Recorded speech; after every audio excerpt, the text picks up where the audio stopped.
Première table ronde donc de cette journée, la notion de bien-être. Quels sont les aspects sociétaux et physiologiques? Comment et pourquoi notre rapport au cheval a-t-il évolué? Qu'est-ce que précisément la notion de bien-être? Quelles en sont ses limites? Et vers quelle tendance s'orientons-nous? Notion de bien-être, donc les aspects sociétaux, les aspects physiologiques, avec Vanina Deneux. Elle est doctorante en sociologie à l'INRA. Merci à elle de venir me rejoindre sur scène. Bienvenue, Vanina Deneux. Sébastien Jolin, instructeur en éducation éthologique. Christine Briand, ingénieure de développement à l'IFCE. Bienvenue.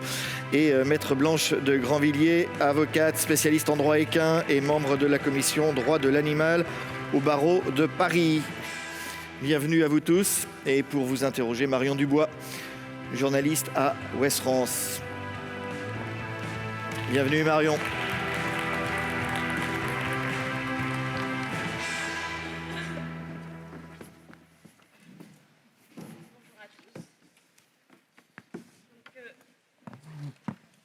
Christine Briand. Alors, c'est avec vous que nous allons entamer cette première table ronde de la journée, car vous le savez déjà, le thème de cette 5e édition des Assises, c'est le bien-être équin. Et vous, Christine Briand, vous êtes ingénieure à l'IFCE, spécialiste du bien-être. Vous effectuez de nombreuses études sur le terrain, notamment sur l'évaluation de ce bien-être. Et peut-être avant de démarrer, quelle définition pouvez-vous nous donner du bien-être équin ?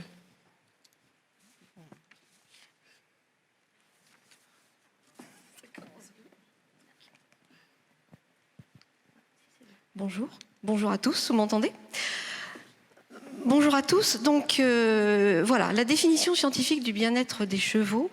Alors avant de parler du bien-être des chevaux, j'aurais voulu vous proposer quelques définitions qui sont données par les citoyens. Qu'est-ce qu'on va voir mes diapos ? D'accord. Quelques définitions donc, qui ont été données par des citoyens dans différentes études afin de voir s'il y avait concordance ou pas avec la définition scientifique. Donc, à ce titre, je voulais vous présenter rapidement 2 études. Donc, la première étude, donc j'aurais voulu voir ma diapo. Ce serait sympa. Il n'y a pas les diapos. Il n'y a pas de diapo ? Non. Donc, il faut les présenter comme ça. D'accord. Bon. Je vous avais présenté des belles diapos avec plein de couleurs, des flashs, etc. Mais tant pis, je ferai sans les diapos. Donc, la première étude, c'est le projet Accept, donc sur la controverse de l'élevage, qui donc concerne les animaux d'élevage, pas particulièrement le cheval. Et donc qui a été piloté par l'Institut technique du porc, auquel ont participé les autres instituts techniques d'élevage des autres espèces et financé sur un fonds CASDAR. Et donc la définition qui a été proposée, donc il y avait à peu près, c'est des enquêtes qui ont été menées et il y avait à peu près 2000 répondants. Et donc la définition qui a été proposée par la majorité des citoyens, c'est que le bien-être animal, c'est le plein air. Et en fait, il permet donc aux animaux de se déplacer librement et d'exprimer les comportements naturels de l'espèce. Alors, à côté de ça, il y a d'autres catégories de citoyens plus particulières. Donc, les éleveurs, pour qui le bien-être, c'est la mise en place de bonnes pratiques, c'est la bientraitance et c'est une production satisfaisante. Et puis, à côté, pour les scientifiques, le bien-être, ce sont des indicateurs qui sont mesurés soit sur l'animal, soit dans son environnement, et surtout, et également une absence de souffrance et de stress. Alors, une autre étude concerne les chevaux. Donc, c'est l'étude Fidèle équestre qui a été menée donc, par Céline Vial et collaborateurs. Et en fait, il s'agissait d'étudier quels étaient les critères de fidélisation des clients dans les centres équestres. Donc, ça concernait les cavaliers qui sont pratiquants dans les centres équestres, mais qui ne sont pas propriétaires. Et donc, dans cette étude, donc, qui a dû concerner à peu près 650 répondants, y a des choses qui correspondent effectivement à la définition de bien-être, d'autres qui correspondent moins bien. Par exemple, la majorité des répondants estimaient que le box pour le cheval, c'était normal. Le cheval qui restait dans son box et qui sortait que pour travailler, c'était normal. Donc ça ne correspond pas tout à fait à la définition scientifique du bien-être. Par contre, il y avait des choses qui correspondaient mieux, comme le nombre d'heures de travail du cheval, ou est-ce que le cheval, à l'issue de la reprise, il est repris par un autre cavalier ou pas ? Le look du cheval, est-ce qu'il est beau, bien brillant, est-ce qu'il est propre, mais aussi est-ce qu'il est en bon état d'entretien, est-ce qu'il n'y a pas de blessure. Il y avait aussi la relation avec le cheval. Voilà, les cavaliers voulaient un cheval docile, facile à manipuler, à sceller. Donc on voit que dans ces deux types de publics interrogés, il y a des choses effectivement qui ne collent pas tout à fait. Enfin, on va le voir avec la définition scientifique du bien-être. Et puis une définition un peu partielle. Alors, donc j'en viens maintenant à la définition scientifique du bien-être. Donc, il y a plusieurs définitions parce que, en fait, cette définition, elle a évolué dans le temps avec l'évolution des connaissances scientifiques, bien sûr, depuis les années 80. Et donc, moi, je vous propose la définition qui a été publiée par l'ANSES en 2018. Donc, c'est un état mental et physique positif de l'animal. Donc, il n'y a pas que le physique, il y a le mental. Et il est positif. Jusqu'à présent, vous voyez le bien-être comme l'absence de mal-être. Donc là, non, il faut que ce soit un état positif. Et il est lié à la satisfaction des besoins physiologiques et comportementaux de l'animal. Donc, et de ses attentes. Alors, les besoins physiologiques et comportementaux de l'animal, quels qu'ils soient, pas uniquement le cheval, c'est quoi? Ça correspond en fait, ça se décline en 4 grands principes. L'alimentation, l'hébergement, la santé et le comportement. Donc pour le cheval plus particulièrement, l'alimentation, c'est une alimentation à base de fourrage. C'est-à-dire que le cheval devrait pouvoir consommer du fourrage pendant au moins 12 heures par jour, avec pas moins de 4 heures de jeûne au maximum. Donc ça correspond, pour vous donner une idée, pour un cheval de 500 kg à 12 kg de foin, si c'est du foin. Et les concentrés ne devraient être apportés que si nécessaire. C'est-à-dire qu'une ration à base de concentré avec un peu de fourrage, ça ne correspond pas aux recommandations sur le bien-être. Le deuxième principe, c'est l'hébergement. Donc le cheval devrait pouvoir disposer d'un espace confortable et sécurisé pour se reposer. C'est-à-dire que le cheval a besoin de se coucher. Alors on dit que les chevaux dorment debout, oui, mais le cheval a besoin, pour son bien-être, de pouvoir se coucher un certain temps au cours des 24 heures. Et également, donc ce qui a été dit également précédemment par le président de la Fédération des sports équestres suisses, le cheval a besoin de se déplacer en liberté, voilà, sans avoir la contrainte du travail. Le troisième principe, c'est la santé, donc prévention et soins des blessures, des douleurs et des maladies. Donc la prévention, c'est tout ce qui concerne les soins préventifs avec soins des dents, soins des pieds, les vaccinations, les vermifugations. Alors pour la douleur, effectivement, on n'est pas... c'est différent des autres espèces animales où il y a des pratiques douloureuses comme la castration chez les porcelets, la codectomie également. Donc chez les chevaux, on n'a pas ça bien sûr, mais on peut penser à des pratiques douloureuses ou à l'utilisation de matériels qui peuvent induire de la douleur au cours du travail, par exemple. Lesquels, par exemple ? On a parlé de l'hyperflexion tout à l'heure. Il a été montré que ça posait des problèmes à la fois des altérations au niveau du squelette, des vertèbres cervicales, ça posait des problèmes comportementaux avec des chevaux qui présentent des comportements d'inconfort, de mal-être. D'accord. Et ça modifie aussi la locomotion. Et alors justement, vous êtes en train de développer une application mobile qui permettra d'évaluer le bien-être des chevaux. Et nous allons y revenir dans quelques instants sur ce projet. Mais d'abord, concrètement, comment peut-on évaluer le bien-être des chevaux ? Alors j'y viens. Donc, je terminais mon 4e grand principe, en fait, qui était le comportement. C'est-à-dire que les chevaux doivent avoir des relations avec les autres chevaux, pouvoir exprimer les comportements de l'espèce, avoir une bonne relation avec l'homme. Bien sûr, c'est indispensable pour la pratique de tous les sports et utilisations diverses avec les chevaux. Éprouver des émotions positives. Alors, comment on va évaluer le bien-être ? Alors, bien sûr, on va d'une part évaluer les ressources. Donc ça s'appelle la bien-traitance. C'est-à-dire, est-ce que ce que l'on donne aux chevaux, ça correspond à leurs besoins. Donc je l'ai dit, l'alimentation, l'hébergement, etc. Mais ce n'est pas suffisant. C'est-à-dire que la bien-traitance, c'est ce que l'on donne au cheval.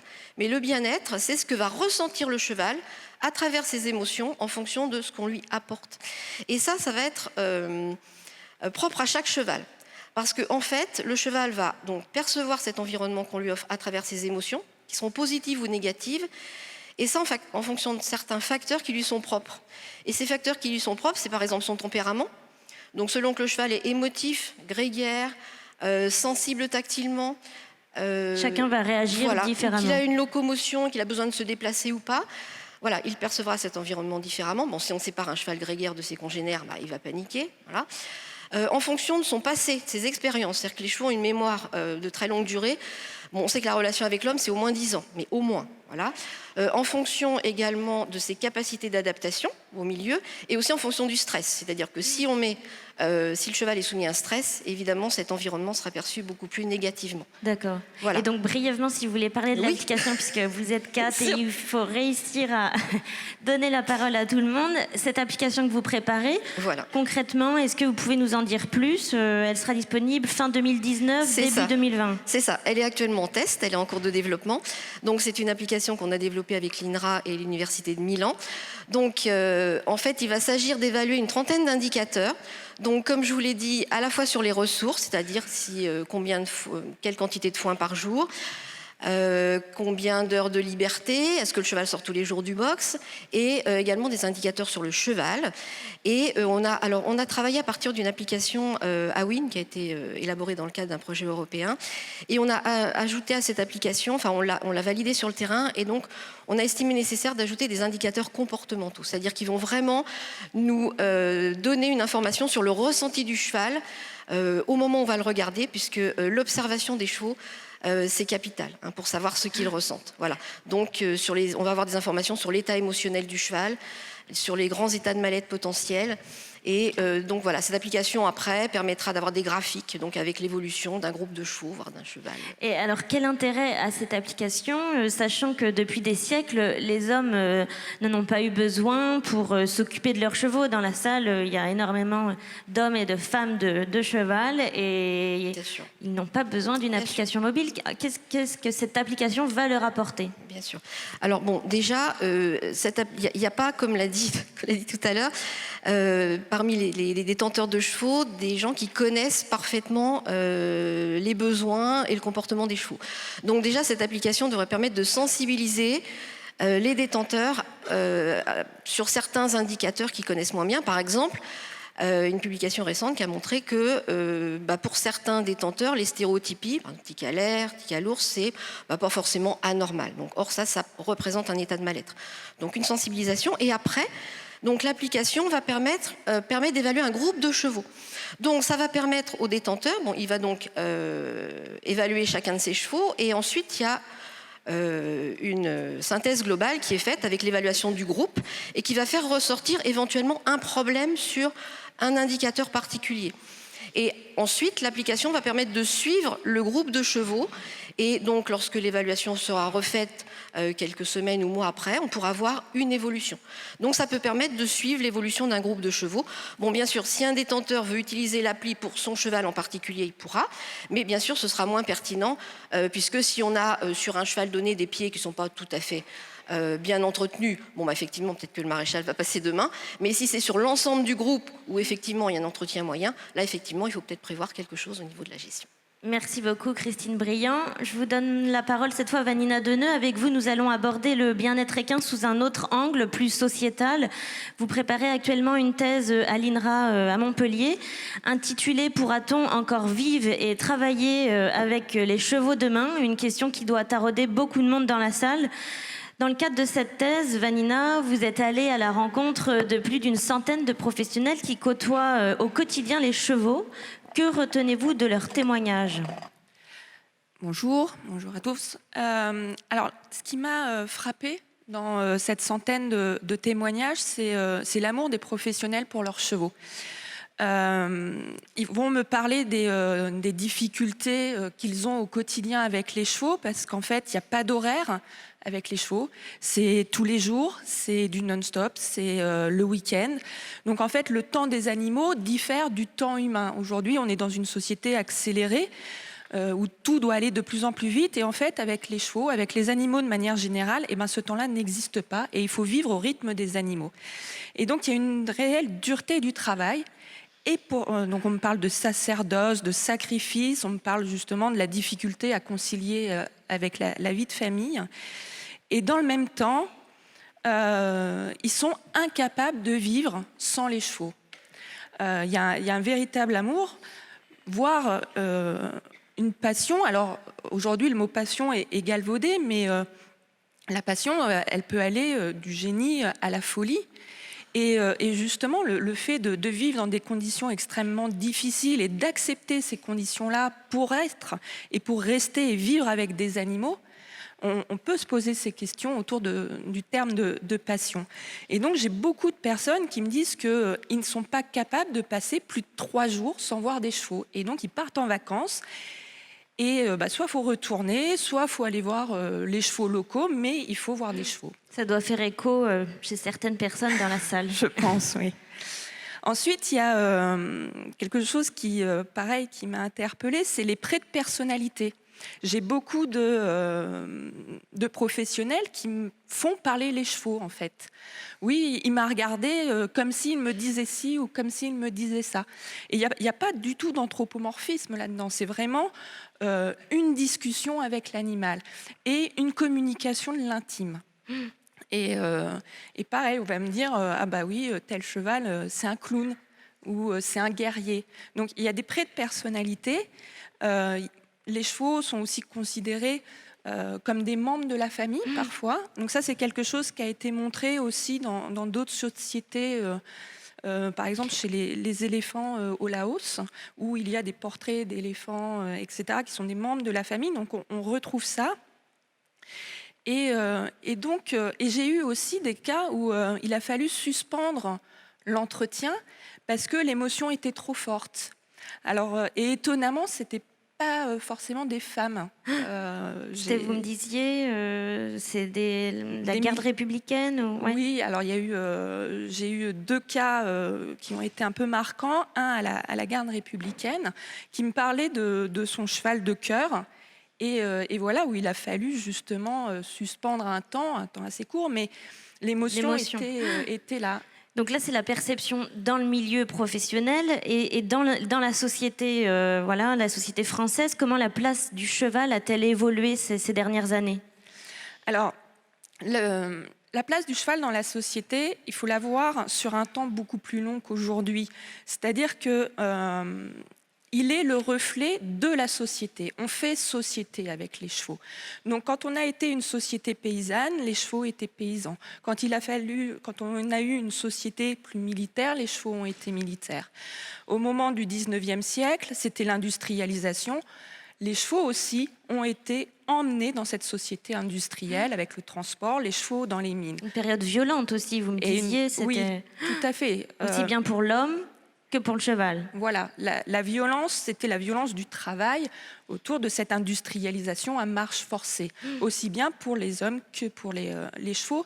Et donc, il y a toujours eu cette communauté de destin, en fait. Et donc, aujourd'hui, depuis la Seconde Guerre mondiale, on est passé sur une société de service, avec l'avènement notamment des sports et des loisirs.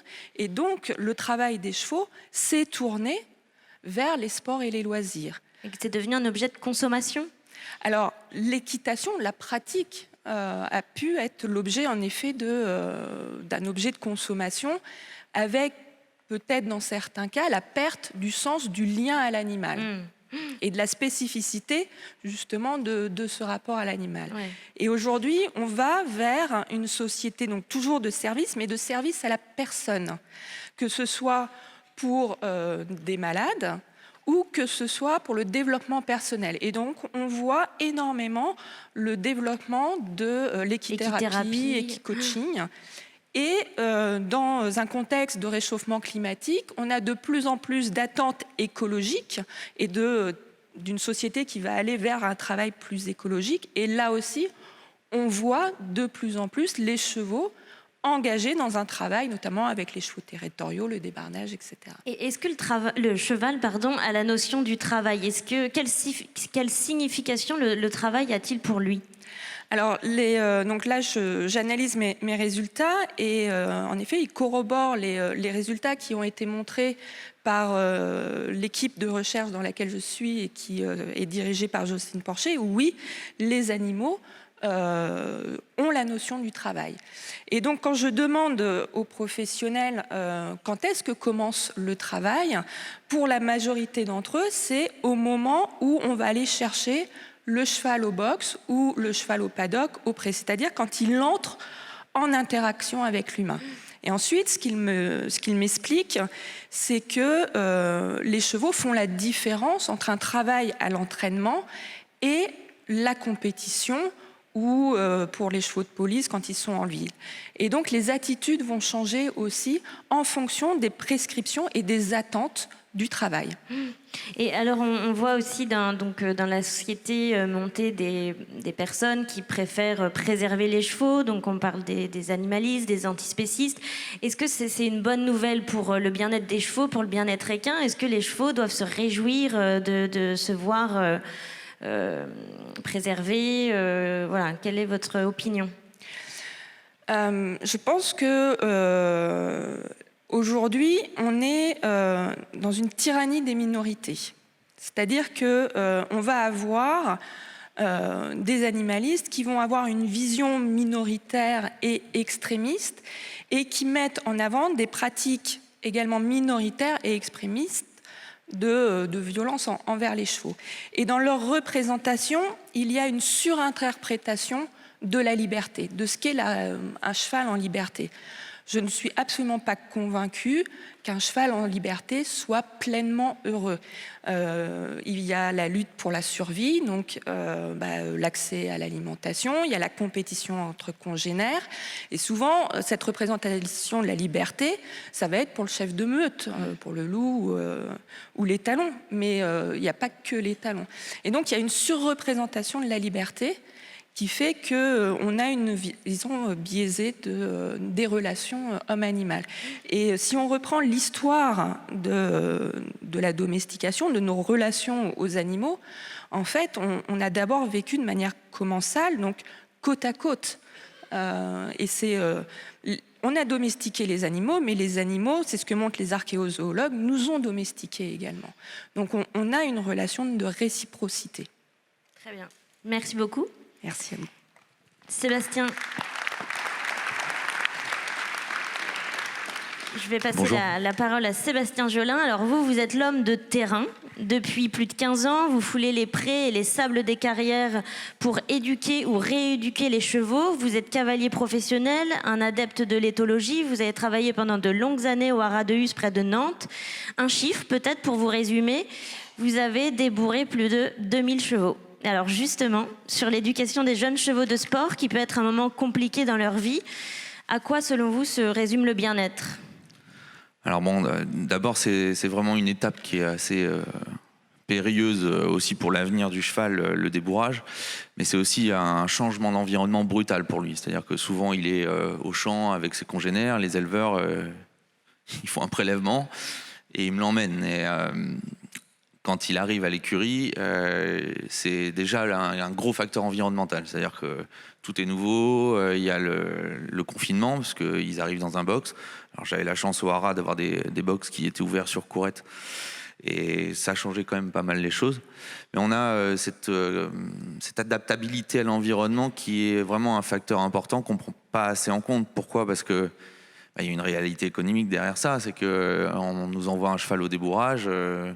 Les premières fois, alors maintenant j'ai le luxe d'avoir le choix quand il part de l'écurie, mais au début on me disait 15 jours après, vous n'êtes pas dessus ? Non, il n'est pas prêt pour ça. Sachant qu'en termes de nombre d'apprentissages, pour le débourrage, c'est à peu près 400.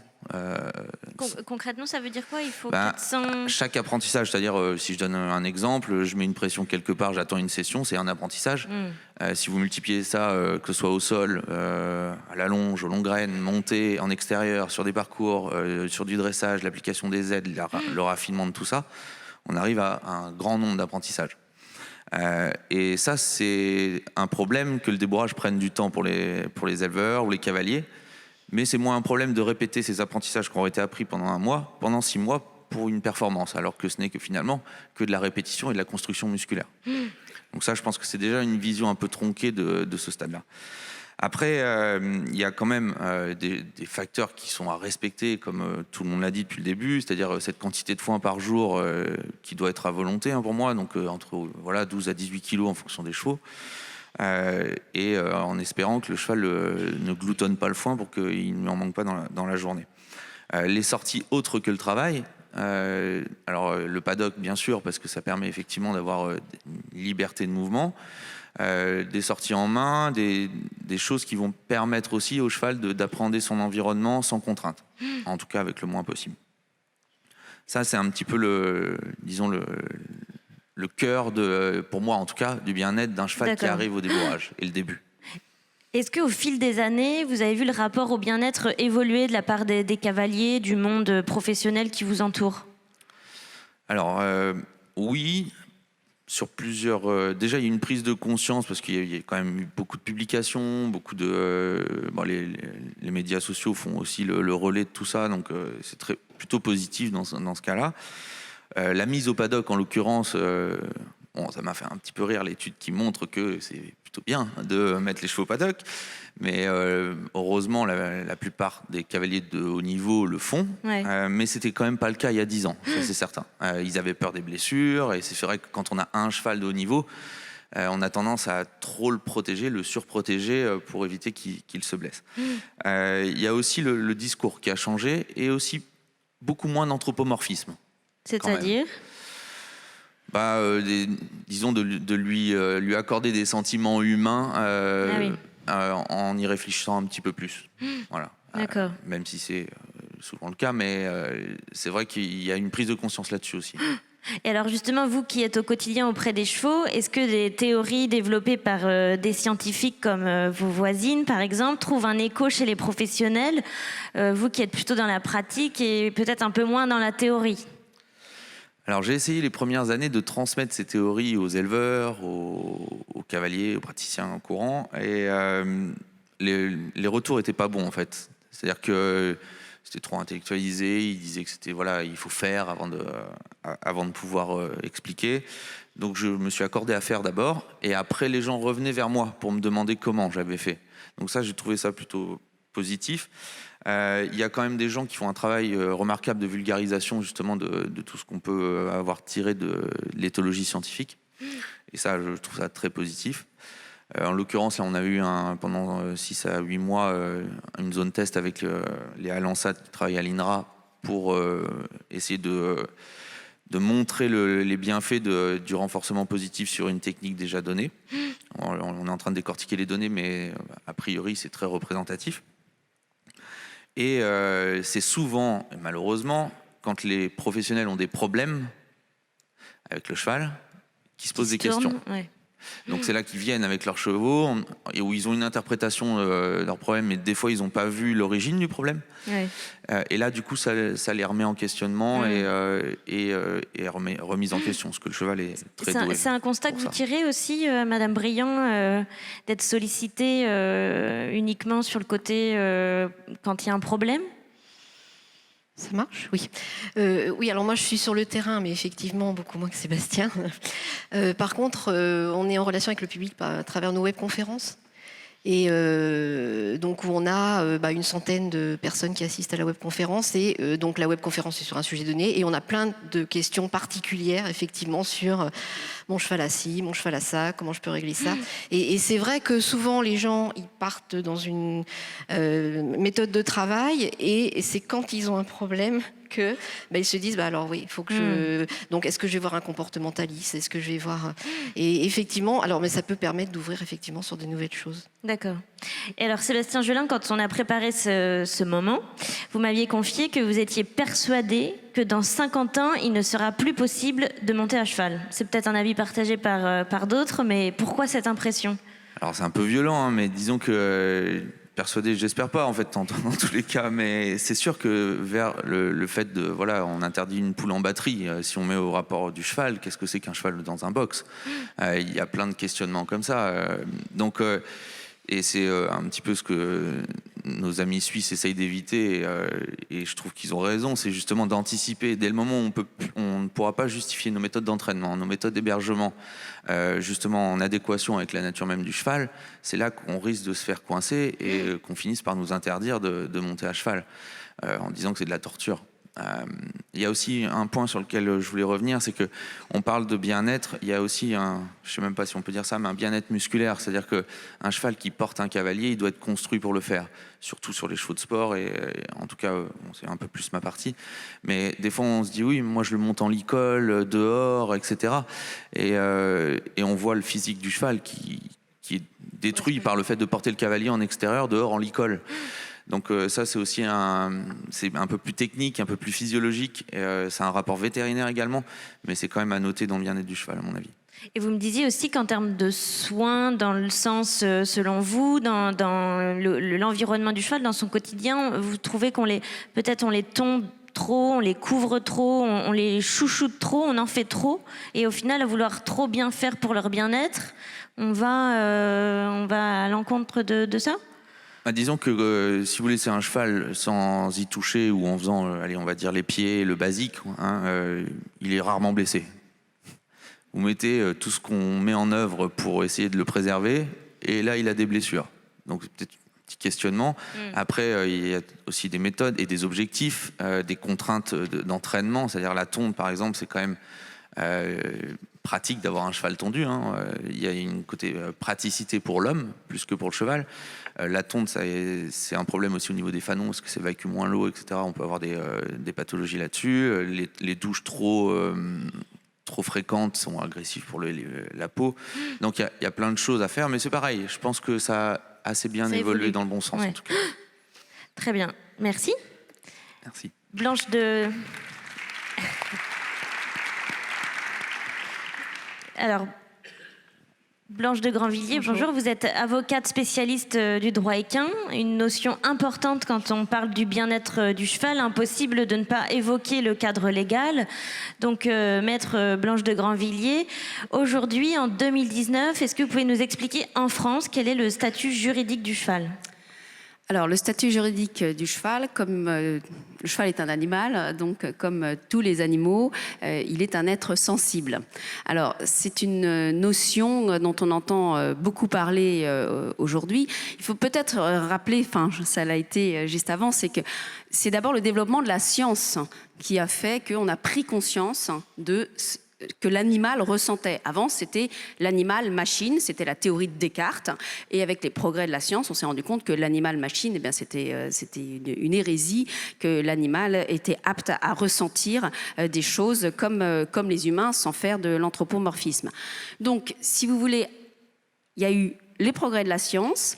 Et là, aujourd'hui, très clairement, sur le plan de la société civile, il y a une évolution que tout le monde ressent. Si vous regardez le dernier numéro du Nouvel Observateur, il titrait comme ça « Le sort des animaux est devenu la nouvelle obsession des élus ». C'est-à-dire que le journal de 20h, aujourd'hui, démarre sur une actualité animale. C'est quelque chose de très récent. Pour nous qui suivons les animaux depuis très longtemps, ça nous étonne. Avant, on nous regardait comme ça, un petit peu en coin, en disant « Ah bon, les animaux ?» Et aujourd'hui, on a l'impression que c'est un vrai sujet de société. Donc j'ai entendu tout à l'heure la tyrannie des minorités. C'est vrai, il y a une tyrannie des il y a peut-être une tyrannie des antispécistes, je ne sais pas. Mais en tout cas, sur le plan de la société civile, elle est très clairement de plus en plus sensible au sort des animaux. Or, le cheval fait partie des animaux. Donc, en 1976, dans le Code rural, il était indiqué que les animaux étaient des êtres sensibles qui devaient être mis dans les conditions propres à leur espèce. Disposition du Code totalement inaperçue. Il a fallu que certaines associations transposent cette notion d'être sensible dans le Code civil pour qu'on en prenne conscience. Mais au début, quand on a transposé dans le Code civil, j'ai dit « Mais attendez, ça ne sert à rien, c'est déjà dans le Code rural. » Je me suis trompée, parce que ça change tout. A priori, ça change tout, parce que les gens ont pris conscience de la distorsion entre le régime juridique donc des animaux, du cheval, et leur qualité d'être sensible. Et alors, vous me disiez que le cheval, c'est vraiment un animal à part, difficile à classer dans le droit français. Oui, parce qu'il y a une énorme hétérogénéité de cet animal. On l'a rappelé tout à l'heure, c'était d'abord un animal de labeur, un animal de loisir, puis un animal de compétition également, et aujourd'hui on parle du cheval animal de thérapie. Donc j'entendais à l'instant Sébastien Jolin dire dans 50 ans on ne montera plus à cheval. Bon, j'espère que grâce à des gens comme vous on va éviter ce qui me paraît être une aberration, mais c'est vrai qu'il faut prendre le sujet en main, et c'est pas simple concernant le cheval, parce que vous avez à la fois une énorme hétérogénéité de l'usage qui en est fait. Pour certains, le cheval est un animal de compagnie. Ça ne l'est pas d'une manière générale, mais il l'est pour certains, très clairement. Pour certains, il fait partie de la famille. Et il y a eu également une énorme hétérogénéité dans ceux qui sont propriétaires. Vous avez des éleveurs, vous avez des particuliers, donc vous avez des professionnels opposés à des consommateurs. Et de surcroît, même parmi les professionnels, il y a une grande hétérogénéité. Si vous prenez les éleveurs de trot et les éleveurs de galop, c'est pas les mêmes. Hein. Un petit exemple très simple, au galop, beaucoup de haras désormais sortent leurs chevaux de la filière bouchère dès le départ. Voilà, dès que les poulains ont 6 mois, ils les sortent de la filière bouchère. C'est-à-dire concrètement, ils disent que le cheval ne pourra pas aller à la boucherie. Hein. Alors après, ça pose d'autres problèmes. Mais en tout cas, c'est ce que font de très nombreux haras au galop.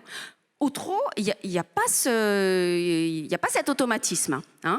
On sait qu'effectivement, il y a des chevaux qui ne seront pas qualifiés, dont certains, malheureusement, pourront finir assez jeunes dans la filière bouchère. Donc, c'est encore plus difficile, si vous voulez, de traiter cette notion de bien-être quand on a une telle hétérogénéité et une telle différence. Et alors, considérer le cheval à la fois comme un être sensible et dans le même temps le soumettre au régime des biens, cela semble pas très logique.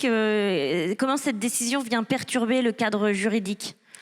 Alors effectivement, quand c'est donc cet amendement que tout le monde connaît, donc de 2015, qui a été pris à l'occasion d'une loi qui n'avait strictement rien à voir, ce qui est quand même assez intéressant, c'est quand vous regardez les débats, et ceux qui ont soutenu cet amendement ont dit « Ah non mais attendez, ça ne change rien ». Strictement rien. D'ailleurs, et ils avaient raison, c'est déjà dans le code rural. C'est juste transposé au code civil, ce qui existe déjà. Donc, effectivement, on n'a pas pu faire autrement que d'admettre dans le code civil la nature d'être sensible.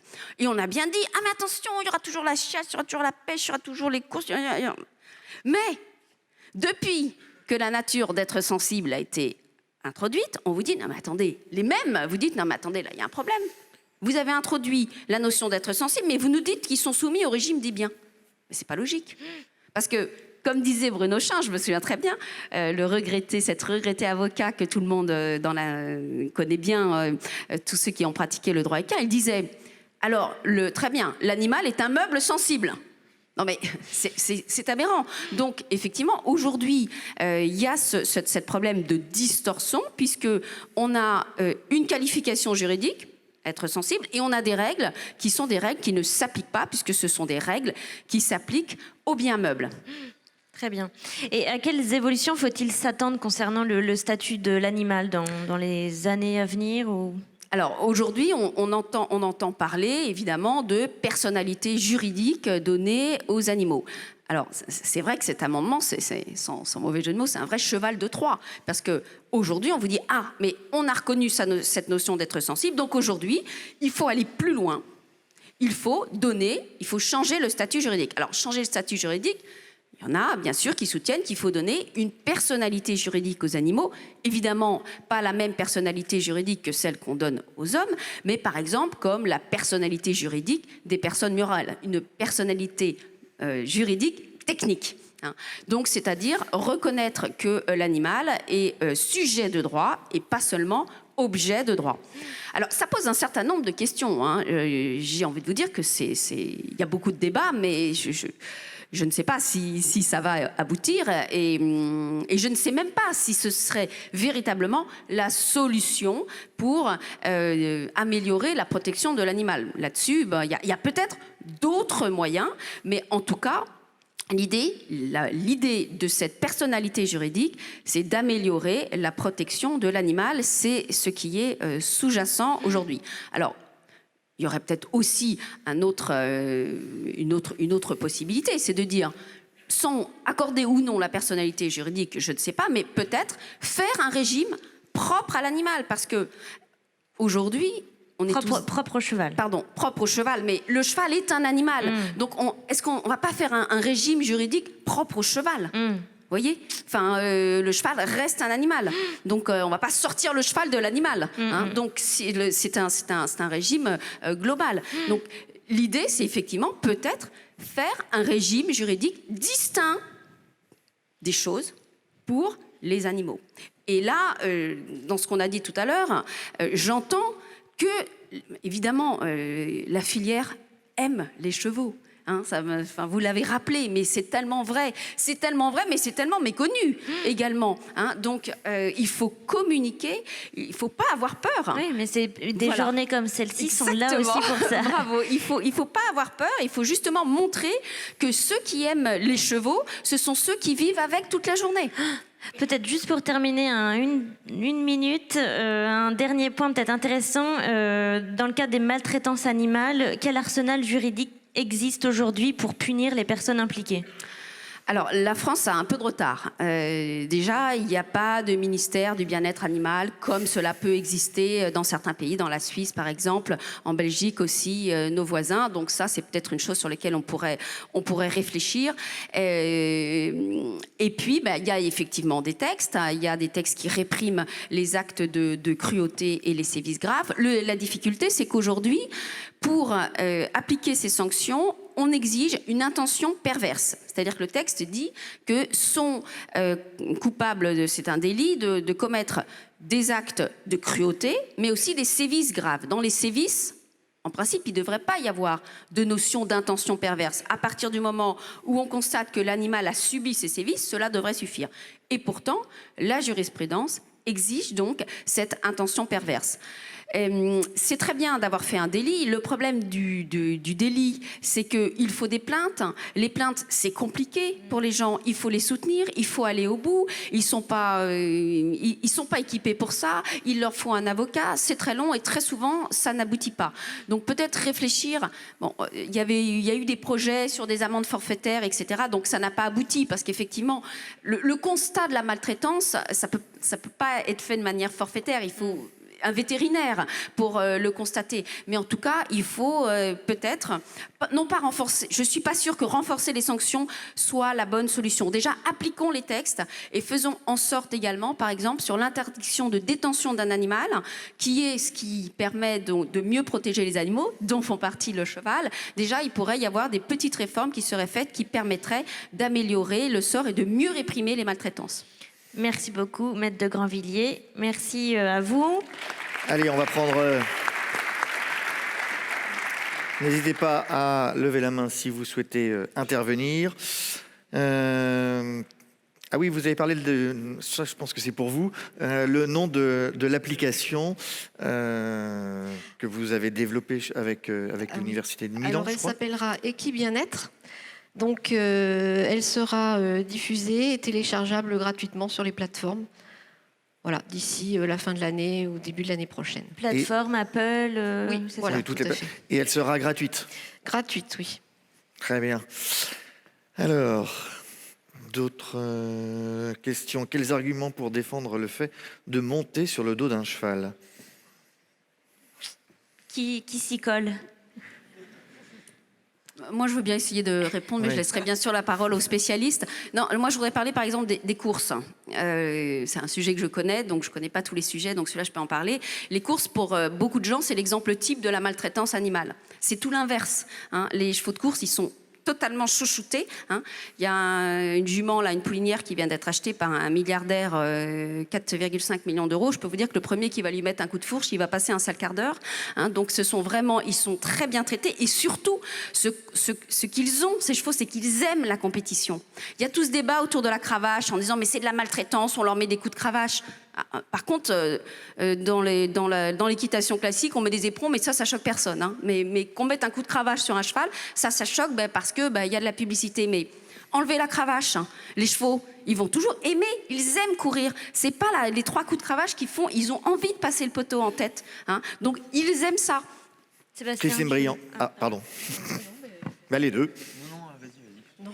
Moi, j'ai plutôt des arguments pour ne pas défendre. C'est-à-dire que, en tant que comportementaliste, jusqu'à présent, on regardait tous les états négatifs. Maintenant, il y a de plus en plus d'études qui nous permettent de détecter les états positifs des animaux et notamment des chevaux, hein, avec des comportements, des postures, des expressions faciales.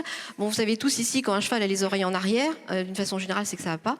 Donc il suffit de savoir observer les chevaux et de voir dans un contexte donné, défini, s'il est bien ou pas. Et s'il est bien, il n'y a pas de raison d'interdire de monter dessus. Voilà. Sébastien Jolin, vous vouliez réagir? Non, j'ai pas grand-chose à rajouter là-dessus. Quand ils apprécient la tâche qu'on leur fait faire, c'est souvent aussi du conditionnement positif. Et donc, difficile de dire qu'un cheval aime faire ça. Alors moi, j'ai pas fait les études qui sont en cours dans d'autres terrains pour essayer d'identifier ça. Mais c'est vrai que j'entends ça de la part de beaucoup de cavaliers, mais il aime ça. Oui, sûrement, j'espère. Après, attention, est-ce que c'est pas du conditionnement qui a fait que c'est plutôt positif pour lui et autre que chose, quoi. Une question juridique, pourquoi le cheval ne pourrait-il pas avoir un statut juridique particulier?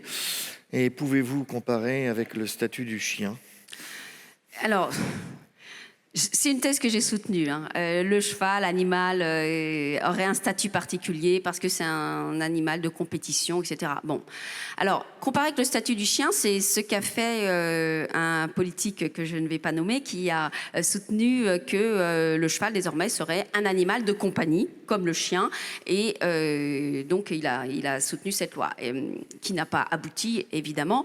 Donc, certes, le cheval peut, dans certains cas, être un animal de compagnie, mais ce n'est pas seulement le cas, c'est un animal domestique, mais ce n'est pas un animal de compagnie, même si dans certains cas, il a le même statut.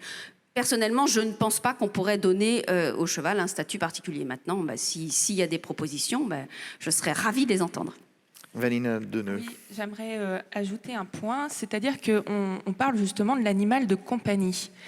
Mais on peut aussi réfléchir ce thème de compagnie en termes de travail. C'est-à-dire qu'on demande à l'animal de tenir compagnie. Donc ça relève également du champ du travail. Et dans ce qu'on attend de lui, c'est qu'il soit aussi capable de mettre de côté ses comportements animaux, puisque en fait, il est totalement soumis au bon vouloir de son maître. C'est-à-dire qu'il doit l'attendre, il doit jouer quand son maître a envie de jouer, etc. Donc la question de l'animal de compagnie doit être aussi réfléchie en termes de travail. C'est aussi un travail pour les animaux de devoir attendre, de devoir être gentil, de se laisser caresser, etc., etc. Allez, une dernière question sur l'écran. Les haras de pur sang sortent-ils les chevaux de la filière bouchère pour des raisons idéologiques ou bien pour pouvoir bénéficier d'un panel plus largement de traitements thérapeutiques? Écoutez, ça, je pense qu'il faut leur poser la question. On leur posera la question. Ça, oui. c'est sûr. Alors, il y a effectivement le problème, c'est qu'il y a des très très grosses pressions sur les vétérinaires, parce qu'il y a certains produits qui sont sans limite de résidus médicamenteux et qui font que, par précaution, il faut sortir le cheval de la filière bouchère. Donc voilà, mais il y a sûrement les deux. Voilà, j'ai envie de répondre qu'il y a sûrement les deux. Voilà. Mais merci de cette réponse courte. Merci à vous pour avoir participé à cette table ronde. Merci. Je vous laisse regagner vos places. Merci Marion et à tout à l'heure.